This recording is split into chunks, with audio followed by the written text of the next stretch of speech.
Assalamu alaikum. Yes, I just uploaded 2, and now this will be 3, as promised. I like to keep my word, Sometimes I run into some issues and then I'm late, I'm overdue, but now you're going to get your rights. As I told you, you would get 3 more today. However, I did a happy one, and then I did a little bit of a chastising one, and then I left off with the story of my aunts. Now, you might wonder, why do I always focus on them? And I told you I'm going to explain more. You see, it's very historical, and I'll give much more attention to this aspect of my family when I do my historical channel. I told you it's going to be monetized without any religious real teaching in it. It's going to be a different type of, you may say, literature, history, and some psychiatry, philosophy, whatever. It's going to be like for mass consumption of, it's going to be monetized. But it's going to be a while. It will take me probably another couple of months to get that up because I need help. I really don't know what I'm doing. I mean, I can barely see the hanging thread on my well-worn, I can't even see it because my vision is getting worse by the minute. So I'm going to tell you enough that will still connect to the religion, because that's what this channel is for. We left off where I was explaining to you how they use propaganda for young girls who don't know any better to convince them to be brides of Christ. So if you're following me, that was in the preceding lesson. And they dress them in white gowns. They let them wear a little ring, and the priest performs the wedding ceremony. I know, but you have to know what is happening. Nuns are not going to come out of the convent and tell you anything on YouTube because they're afraid. And when they do leave the convent, they make a vow of poverty, chastity, and obedience when they enter. And they go out with the clothes on their back. They don't want them to leave, you see. And they know full well that if they try to leave, they're not going to be able to find a place to live very easily. And they didn't know my aunties. They found husbands. But anyway, that's another story. But my dad was wealthy, so when he realized that they wanted to leave, and he did not agree with the Pope's papal bull, that these nuns would now no longer dress like this. Now, why is that?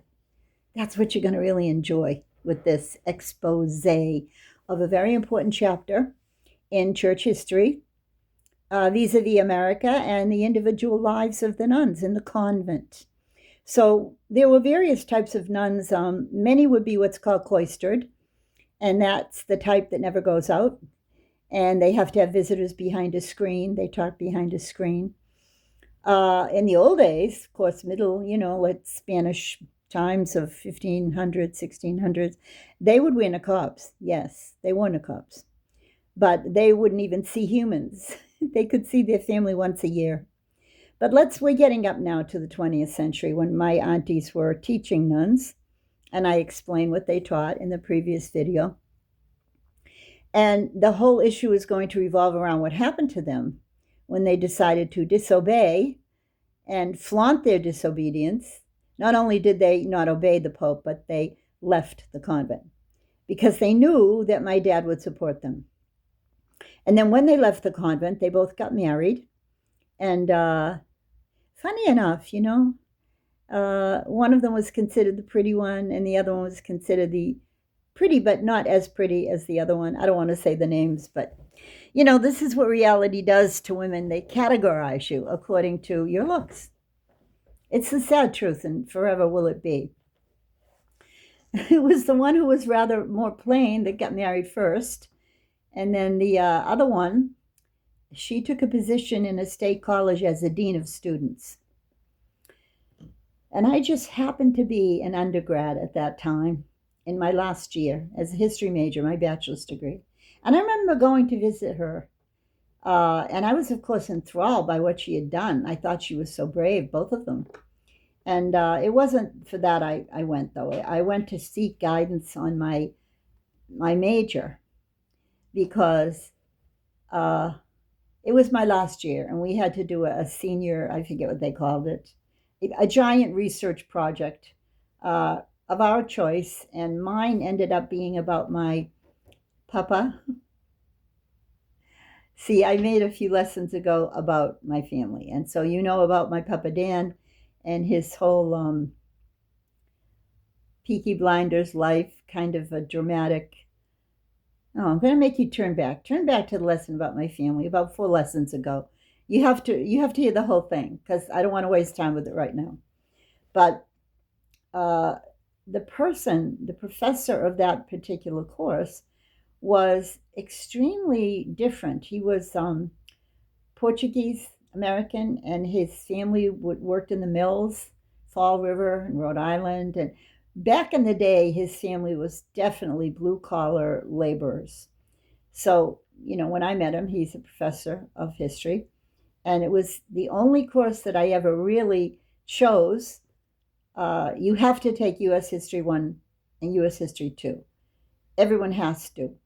In those days, when they had more of a correct curriculum, they would force everyone to take 2 courses in U.S. history and 2 courses in Western Civ. And I just loved them. They also forced you to take a philosophy course, which I detested.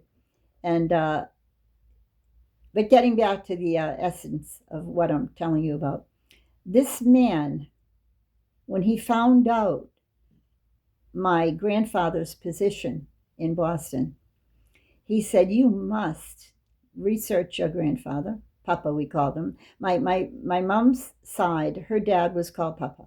My dad's side, his dad was called Grandpa.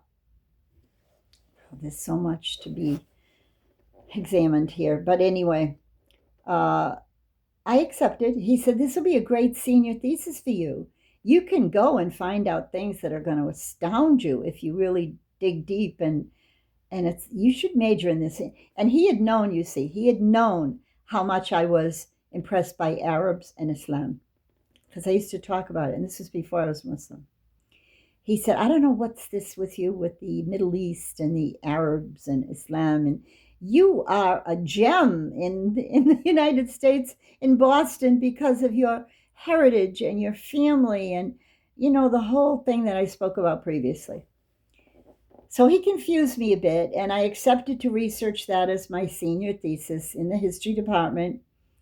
And I did it, and it was well received, and I enjoyed it. But the thing is, I was tortured. I was torn between loving so much for no real reason. Where did this come from? I always say it came from my Catholic school, my upbringing. And we don't read the Bible. Catholics don't read the Bible. But when I was 9 years old, I asked my mom to get me a Bible for my birthday. And my mom said, "Oh, no, no, no, no, no. Your dad will be upset if he sees you with the Bible, because Bible means Protestants." "What is Catholics?" "Oh, that's easy. Catholics received something called the Baltimore Catechism. That was its name. And it came direct from the Vatican down to Maryland, because that was the Catholic state. The 13 colonies and all that. Well, I won't go into all that right now. I will on the History Channel. I will.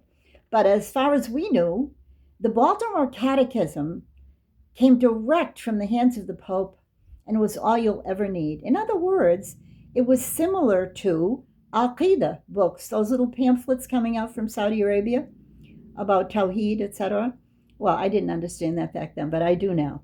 And it's like, this is all you're going to need, because you are just a lay person and you're not capable of delving. So you're going to get the Baltimore Catechism. That's going to be enough for you.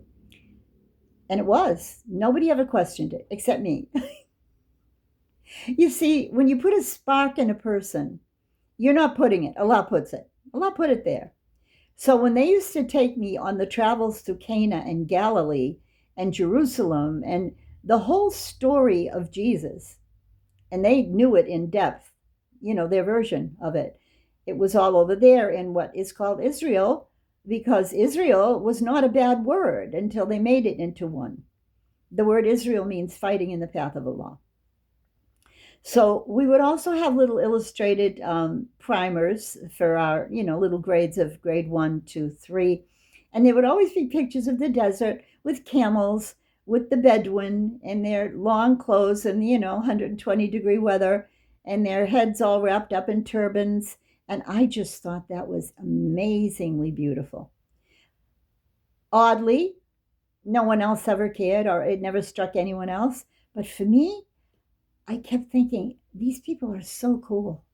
And like, mind you, I did love Jesus, but not as my Lord. Never. So that's where the fascination came regarding Arabs and camels and long clothes in the desert. It is something that put an impression in my mind that stuck.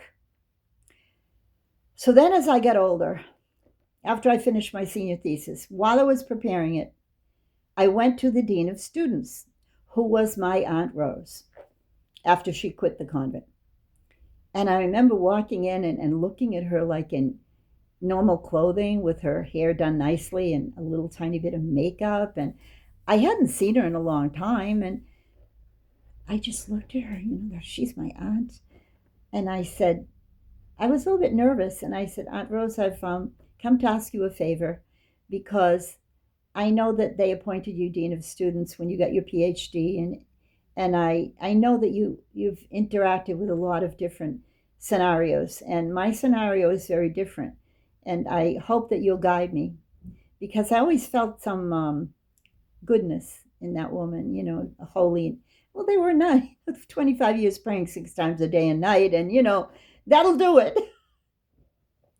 But I was very intimidated, because I didn't think she'd really understand my question, because her whole thing was literature, drama, and her thesis had to do with the Indian languages. That's somehow a little sketchy there, but that's another story. The original Indian languages were Arabic, but not for now, much later, okay, when you're primed with a lot of good religious dogma, and then when you get on my History Channel, you can see things from a different light. I asked her to guide me in my struggle, because I explained to her how the professor said that I ought to be really focused on my roots, because it's so interesting. And I told her that I really wasn't into that. I was into the Middle East. And she intently stared at me. And it was such I'll never forget it. She was behind the desk being very professional. And here I am, Barbie those days, the mini skirt, the long blonde hair, the stupidity that I was involved in for a major portion of my life. And you know what she did? She just looked at me. She leaned over and she said, Diane, follow your heart. And I said, I didn't get it. People didn't normally talk that way. That wasn't Americana, follow your heart. What do you mean? We gave out the little candy hearts when we were kids that said, me and you, I love you. You know the little candy. Oh, no, you don't, because no one's as old as I am anymore. But that was something on Valentine's Day that we children did in all schools, public and Catholic. We'd pass out the little candies and we'd put them on the boys' desk. It was just so ridiculous. But every American my age remembers it, because it was so much fun. And then it was so sad, because the popular kids would get a whole lot of those little hearts. They'd get a bag full and they'd bring them home. And then the kids who were just, they might get 3 or 4. Oh, we also had to do Valentine's cards. So we had to buy them, cut them out, and send them sealed with the name of the student, and then pass them around. They'd give us half a day to do all that nonsense, and we just loved it. We were programmed, you see. We were programmed to start dating, and in 6th grade, you had to go to the dance. Oh, I'll never forget that. I can't tell you how much Islam means to me, in contradistinction to the program that they put us through, and the sinfulness of it all. Because the boys would dance with you and hold you close, and then they'd kiss you. Like, oh, no. that's enough. But this is American culture, okay? So when I said that or asked that deep question, and she looked at me and she said it 3 times, follow your heart.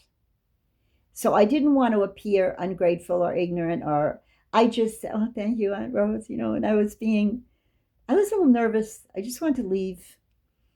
And we had a nice goodbye, kiss and hug, and that was the end of that.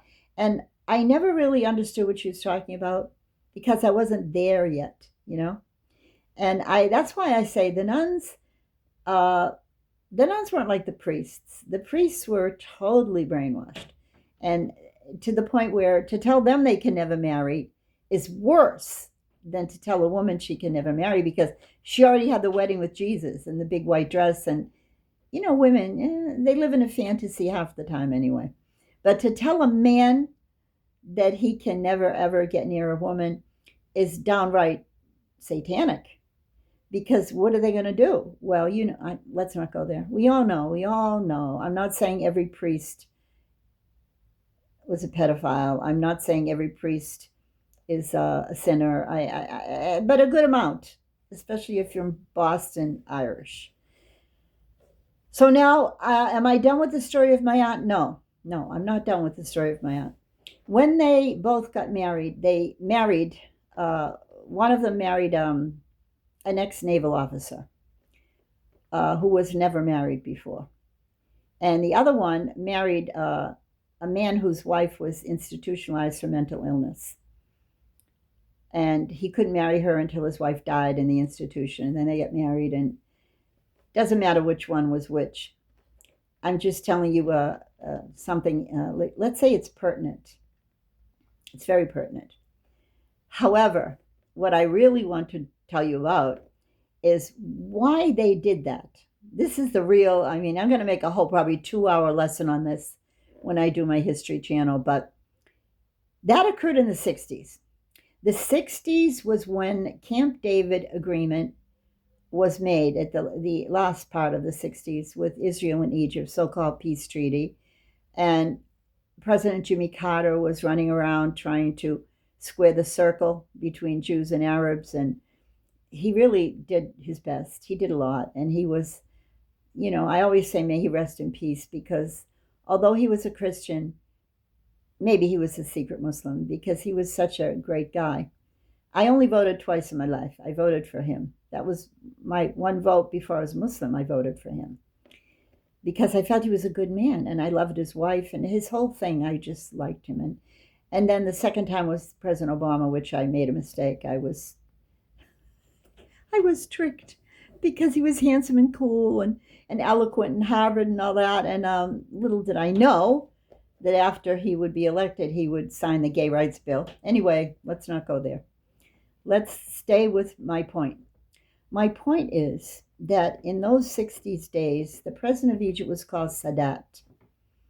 And he was a very good man. That's why he was assassinated, of course. Oh, yeah, Allah. I'm not ungrateful. I just wonder how I got involved in all of this so deeply for so long. But it was my qadr. Allah decreed it, and here I am. Now, I do it in a very different format than shuyukh do. That's why I said what I tell you, you're never going to hear it, because it's not the shuyukh style. They just don't. And most of them are muzzled by the government, so they can't really say anything really interesting, because that's enough. Don't go overboard with that. Okay, so now let's go back to my aunties and the clothing and the decree from the Pope, which they disobeyed, and then how they walked away and how they got married. But now this is even more interesting, I think, for you. Because in those post-war days, now remember, there were 3 wars with Israel, with Egypt specifically, 3 wars. And President Sadat, he wasn't, Gamal Abdel Nasser was the first one. Yes, the first 2. And then there was President Sadat. And President Sadat had this idea that he was going to bring the peace to the Middle East between Jews and Arabs. And one of the things he also did was he sent many students that had never happened before like this, hundreds of them, to finish their studies in America with their wives, and they would do PhDs, and they would go to major universities in the major capitals of America. And they were chosen, I believe, through his political acumen, that he would want them to be on the path of peace through Islam. Because, of course, he was Muslim. And that's where the analysis is important, because I lived in America then. And then I studied all this stuff. And I recall seeing in those days many women all over the city, because I lived right next door to Harvard University and MIT, Massachusetts Institute of Technology. They were both in Cambridge, and Arlington, my city, was 10 minutes away. So I was exposed to many hijabis. We called them the khimar. Now, maybe you don't know what I'm talking about, but hijabs come in different forms. The khimar back then was considered to be the most observant. If you wore the khimar, you were considered to be very, very, very, like we say, multazim in Arabic. It means you really took the religion seriously.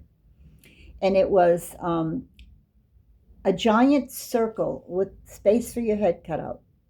And it was very big. And it would hang down past your waist. And it was made out of a lighter fabric. I don't know what it would be, polyester or some sort of fake silk, or it wasn't heavy though. And the women who wore the khimar never wore makeup, not a tiny touch of lip gloss.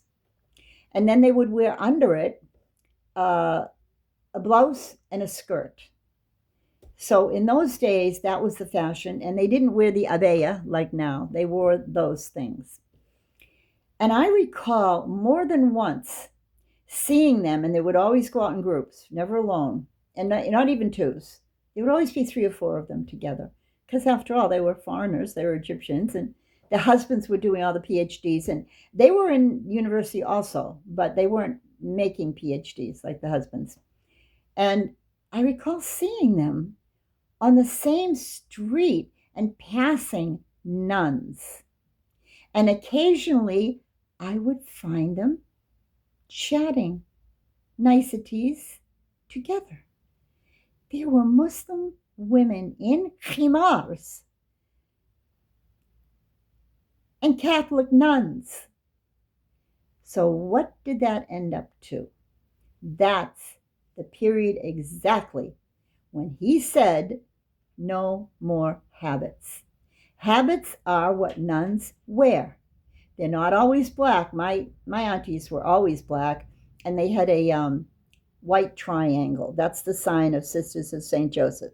So when you get the whole thing black, and then they had a white starched, like cardboard bib, which would cover their whole chests, so you could not figure out what they really look like. I wish I could put pictures on, but I don't know how.